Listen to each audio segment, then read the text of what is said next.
Question 2 बघा.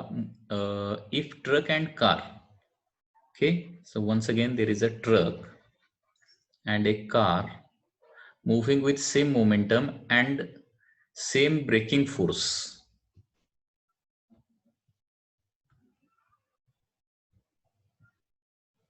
Moving with same momentum and same braking force is applied.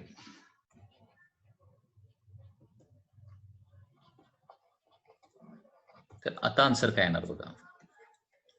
आता in terms of काय momentum आणि force formula पाहिजे. Momentum and force stopping डिस्टन्सचा formula आहे P²/2mf आणि स्टॉपिंग टाइमचा फॉर्म्युला काय आहे P/F आहे, मोमेंटम आणि फोर्सच्या स्वरूपात.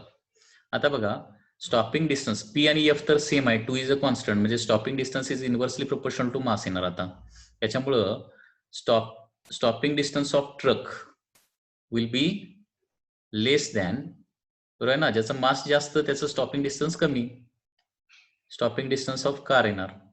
ठीक आहे. आणि टाइमच्या स्वरूपात दोघांचं मोमेंटम तेवढंच, फोर्स पण तेवढाच ना, त्याच्यामुळं stopping time of truck is equal to stopping time of car येणार. बघा कसं चेंज होतंय कम्प्लिटली. ट्रकचं स्टॉपिंग डिस्टन्स काय येणार आहे, कमी येणार, आणि कारचं स्टॉपिंग डिस्टन्स जास्त येणार, आणि दोघांना थांबायला वेळ मात्र तेवढाच लागणार आहे. आणि थर्ड क्वेश्चन याच्यामध्ये,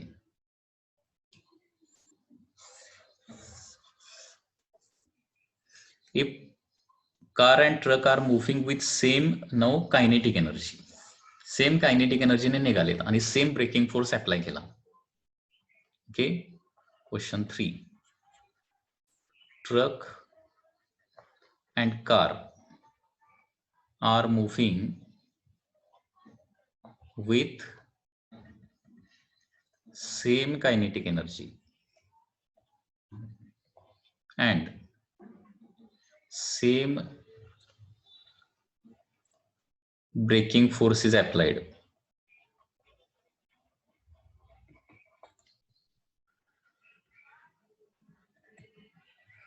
तर स्टॉपिंग डिस्टन्स काय असेल आणि स्टॉपिंग टाइम काय असेल. तर stopping distance in terms of kinetic energy formula आहे K/S, आणि स्टॉपिंग K/F K/F, स्टॉपिंग डिस्टन्सचा फॉर्म्युला काय आहे K/F आहे, आणि स्टॉपिंग टाइमचा फॉर्म्युला कायनेटिक एनर्जीच्या स्वरूपात काय आहे √2mK/F, √2mK/F.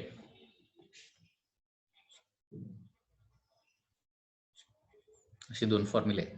आता ट्रक आणि कार दोघांची कायनेटिक एनर्जी तेवढीच आहे आणि फोर्स पण तेवढाच अप्लाय केला आहे, म्हणजे स्टॉपिंग डिस्टन्सची कन्सेप्ट काय येणार आहे आता, stopping distance of truck will be equal to stopping distance of the car येणार.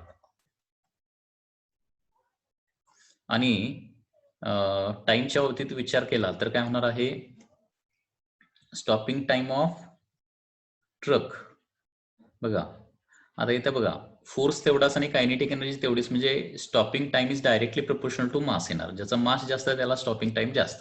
So stopping time of truck is greater than stopping time of the car येणार आहे. ओके. म्हणजे बघा पहिल्या केसमध्ये ट्रकचं डिस्टन्स आणि टाइम दोन्ही जास्त येतात, दुसऱ्या केसमध्ये ट्रकचं डिस्टन्स कमी येतं आणि टाइम मात्र दोघांचा तेवढाच येतो, आणि तिसऱ्या केसमध्ये ट्रकचा टाइम जास्त येतो, स्टॉपिंग डिस्टन्स दोघांचाही सेम येते. म्हणजे ह्या ज्या गोष्टी आहेत ते तुम्हाला व्यवस्थित अंडरस्टँड करावे लागतील, लक्षात ठेवावे लागतील. याचा आपण इथे एक चार्ट काढू शकतो म्हणजे तुम्हाला लक्षात येईल. ओके. तर स्टॉपिंग डिस्टन्स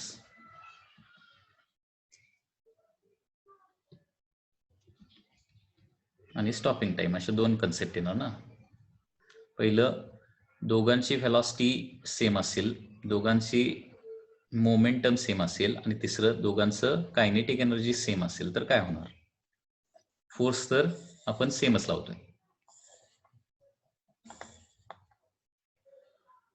तर पहिलं कन्क्लुजन कशाशी रिलेटेड येणार आहे, related to the stopping distance. हे तुम्हाला रिपीटेडली रिव्हिजन केल्यानंतर हे लक्षात राहतं. लक्षात घ्या, फर्स्ट टाइम बघितल्यानंतर हे तुम्हाला कसं लक्षात ठेवायचं, कन्फ्युजिंग वगैरे वाटत असेल तर तुम्हाला हे रिपिटेशन करावं लागेल, याला पर्याय नाही. रिपिटेशन केल्यानंतर हे लक्षात राहतं. महत्वाची गोष्ट म्हणजे फॉर्म्युले जर लक्षात राहिले तर हे लक्षात राहणार आहे. हा, तर स्टॉपिंग डिस्टन्स आणि स्टॉपिंग टाइम.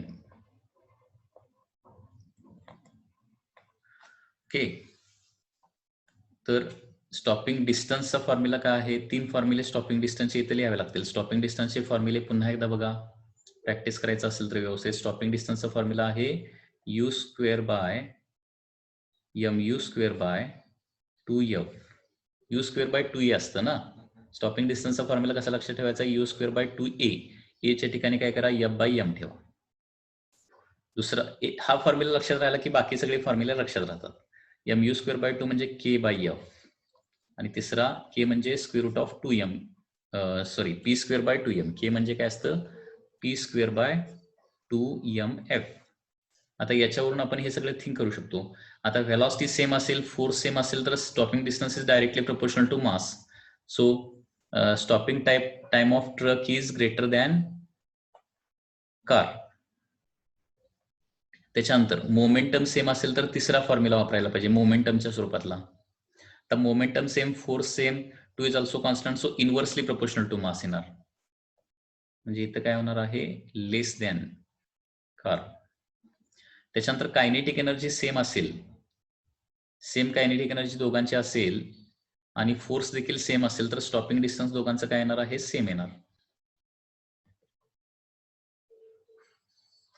तसं टाइम्स रिलेटेड. आता टाइमचे तिन्ही फॉर्म्युले, पहिला फॉर्म्युला u बाय ए असतो ना, u by A, u by A, u by A म्हणजे f by m, mu by f हा पहिला फॉर्म्युला. ओके, दुसरा फॉर्म्युला तिसरा मोमेंटमच्या स्वरूपात डायरेक्टली आहे. mu म्हणजे p बाय f, आणि p म्हणजे काय? Square root of 2mk divided by f. आता सेम u असेल, u आणि f सेम असेल तर t is directly proportional to mass. So T of the truck is greater than काय येणार आहे? टी ऑफ द कार येणार, पहिली गोष्ट. त्याच्यानंतर मोमेंटम जर सेम असेल, मोमेंटम सेम, फोर्स सेम असेल तर काय होणार आहे? T of truck is equal to काय येणार आहे? टी ऑफ द कार येणार आहे. आणि तिसरं कायनेटिक एनर्जी सेम आणि फोर्स सेम असेल आता तर T is directly proportional to mass. So T of truck is more than T of the car येणार. असे हे 6 क्वेश्चन पैकी कुठलाही एक क्वेश्चन येऊ शकतो, लक्षात घ्या. These are the 6 questions. Okay, म्हणजे असा क्वेश्चन येऊ शकतो की car and truck are moving with same momentum, then stopping distance is more for car, more for truck, same for both and none of this. असे काहीतरी option येऊ शकतात. हे झाले 6 क्वेश्चन, लक्षात घ्या. 6 क्वेश्चन झाले, लक्षात घ्या. या पद्धतीने हे लक्षात ठेवायचं. हे पहिले 2 फॉर्म्युले लक्षात ठेवले ना, हे सगळ्या केसेस सॉल्व्ह होतात ऑटोमॅटिकली. आणि कायनेटिक एनर्जी आणि मोमेंटमचं ते एक लक्षात ठेवायचं. k is equal to p square by 2m असतं आणि p is equal to square root 2mk. हे खूप महत्वाचं आहे, कारण हे माहिती असेल तरच सगळं सॉल्व्ह करू शकतो. ओके.